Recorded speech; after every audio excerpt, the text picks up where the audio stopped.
Alright, ebusuafo from movie bia kwa ban famra 2 kenis and blossom e YouTube so as ebusuya ban sem ahodo a e koso no ana de beso mahwefo nyina me no kase ni info bi adrop ebusuya enya asem ketwa kra me de ba besomo e channel so meso san no obu ene ani die kwan se wonya subscribe from my YouTube channel ya na don sabo subscribe button so we are at the bell notification icon so to all ma me se be next time bia no me drop video se be ka video ni bi enten ebusuya enche kran so next video and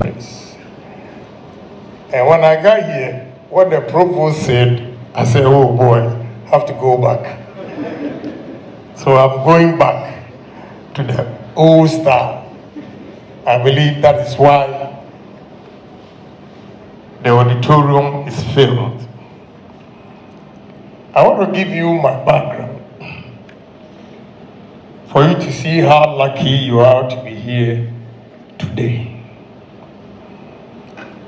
I was born and bred at a village in central region called Agyapong. I went to Agyapong College from that village.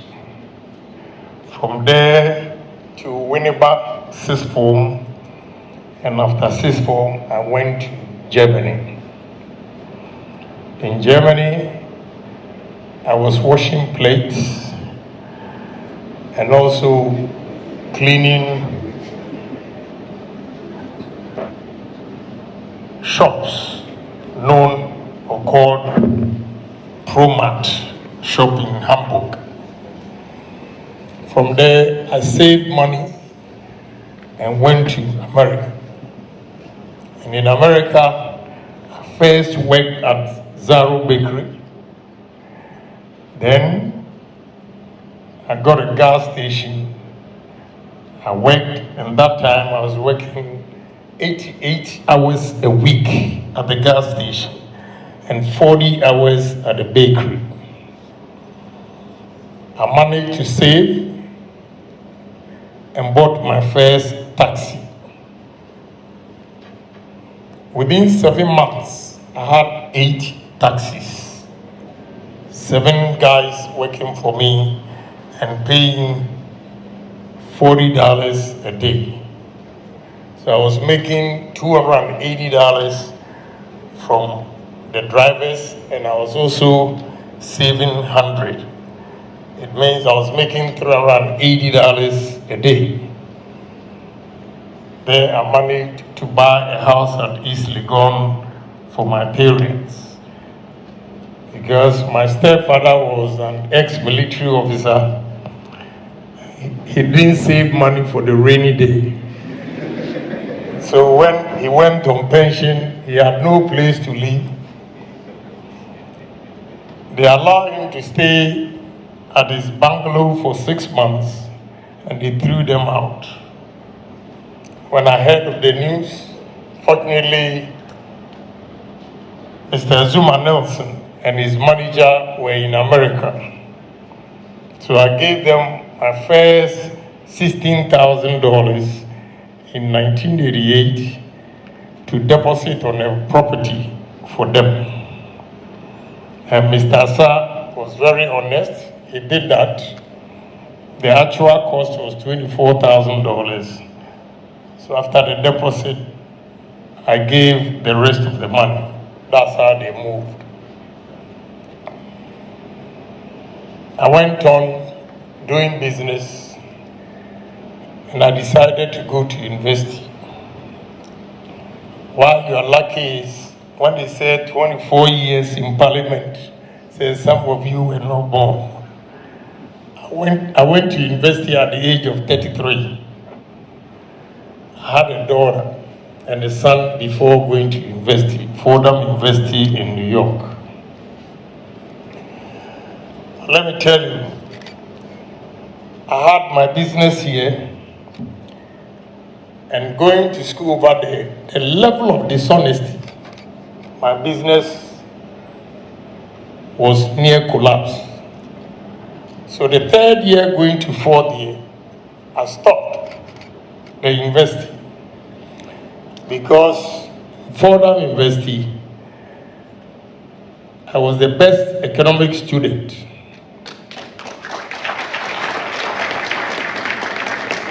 So my professor introduced me to a company called Smith Barney. It was Solomon and Solomon, now Smith Barney. That is where Bloomberg was working.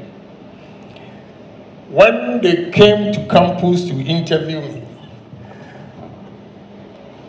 they said they were going to offer me $120,000 a year. Whilst they were interviewing me, I had $1,145,000 saved, intact, at a great bank. And Dr. Kranchi was the one who was managing it for me. So I came back home and asked my wife, so all this school, sleepless night, writing 10 papers, I'm going to make $120,000 a year minus Uncle Sam. Whilst the workers here were just misusing the money. I promised my wife, I'm going to manage my business in Ghana. And trust me, one day I will employ doctors, masters, first degree personalities to work for me, and have done exactly that.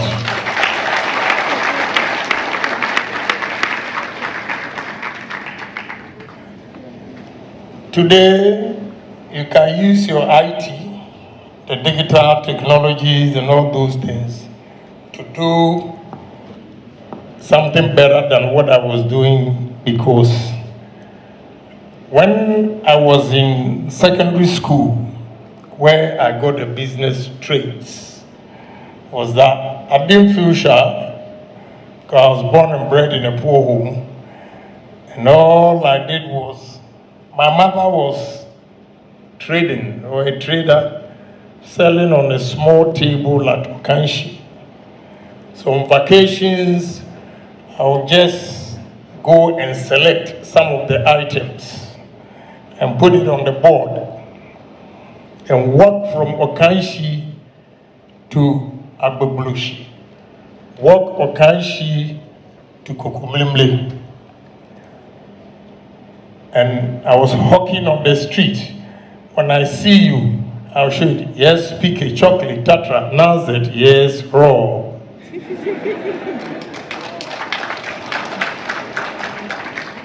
You know, at Sadra College, you have affluent kids, because they are from affluent homes. And we were poor and underdogs. Sometimes I see my friends on vacation at the airport, going to London, Europe, and I'll be selling at the airport. But here we are today. I share this to motivate you. I'm not shy of my beginning.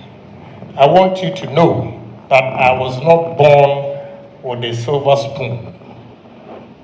I didn't know how to use fork and knife until I passed and I was going to Adisada College, and my father came from Kumasi to teach me how to use fork and knife. What I want to tell you today is simple.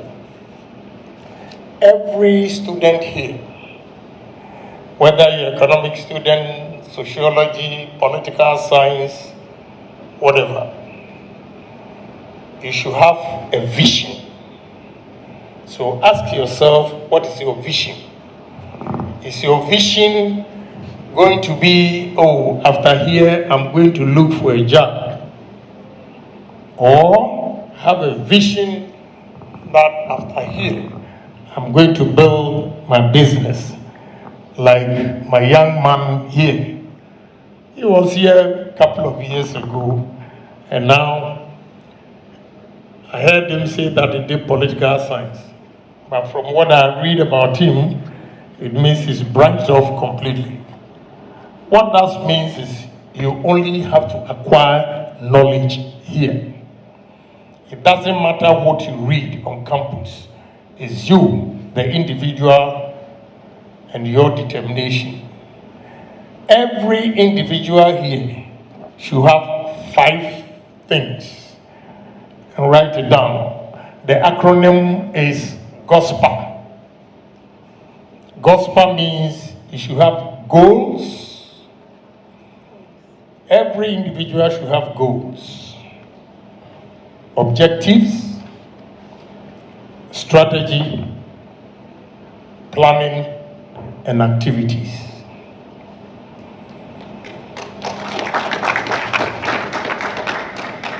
When you have this, you narrow it down. Ask yourself, you are here. What is your vision? Every person present here should have a vision. Your vision into the future. What you want to become after university. Some of you rise to become managers. Some of you will become entrepreneurs. Some of you will be academia among the professors. But what is your vision? What you want to do? 2, you should have courage. Why do I say courage? You can have all the good ideas. If you are not courageous, you will never be able to implement your vision and dreams.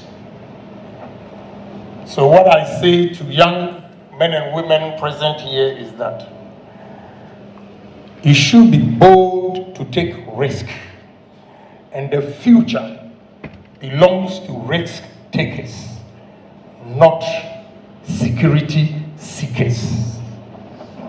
I repeat, the future belongs to the risk takers, not security seekers. What do I mean by this? We all have fine ideas. We are working. We are saving money. You accumulate the savings to a point where you have to take bold initiatives to invest your savings. The security seekers are those, with all due respect to professors here, academia, and everybody.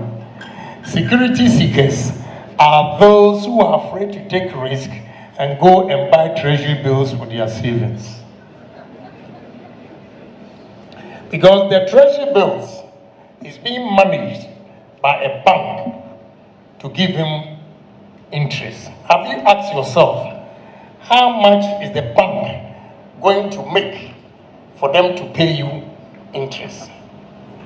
The risk taker is the one who will set up the business, whether win or lose, and make more money compared to the one who relies on treasury bills. So you should have courage and say to yourself, sky is the limit. Damn the consequence. I'm going to invest this money. If I win, so be it. If I lose, life still goes on. Such people become entrepreneurs. That is where your topic comes in. Creative minds. Creative minds. So if you want to be creative, then you have to take risk. Now let me give you these fundamentals before I even continue with this. First, as students here, you all come from a home. Parents give you money when you are coming to college. Beginning of your entrepreneurship is when you identify the taste of your colleagues and use your savings to supply them what they need. What do I mean by that? First, whatever money is given to you, you should live a subsistent living and save at least 70% of what is given to you. Don't keep up with the Joneses. What I mean by keeping up with the Joneses is you are from poor home like myself, and your colleague is from a home that is well known. So when you see him wearing nice clothes, your lender of last resort, that parent